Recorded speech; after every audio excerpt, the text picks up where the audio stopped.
Many of you know that I have a PhD in astrophysics, but a lot of you don't know that I don't talk about this very often because it was a traumatic experience. For 7 years of my life, it created so much anxiety and stress that I ended up getting sick for another decade. But I'll put that aside for now. And I am just in the last 2 weeks starting to thaw and talk about my experience a bit more because some girlfriends started opening up that door for me. And I realized I created this bubble around it that I don't enter because I don't want to think about the painful experiences. And by that, I mean it was so covert. The sexism that I experienced. And I want to say that none of the men did that on purpose. The patriarchal structure that influenced this. But I'm a young, pretty, single female physicist working in a predominantly male research lab.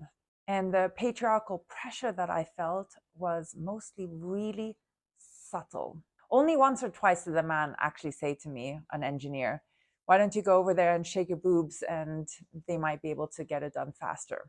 I nipped that straight in the bud. But to give you a more subtle example that happened was that I ran my experiment twice. And these experiments are a huge deal. I get beam time from the accelerator. I had to set up all the detectors and the reaction chamber, set up all the wiring, and I only had that one time to do it right. And the second experiment that I ran, afterwards, you have to calibrate the data before you can analyze it. From all the detectors, I had to align the energy output of the graphs so that I can then add the data and analyze it. And calibrating is hard work, it's boring, and I spent an entire year calibrating the data.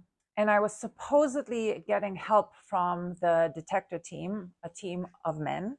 I attended their weekly meetings. I presented my trouble every week. And it took them one whole year to say to me, there's nothing you can do. I think it was the detector setup that was faulty.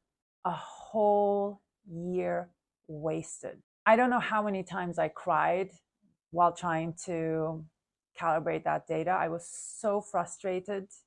I felt so alone.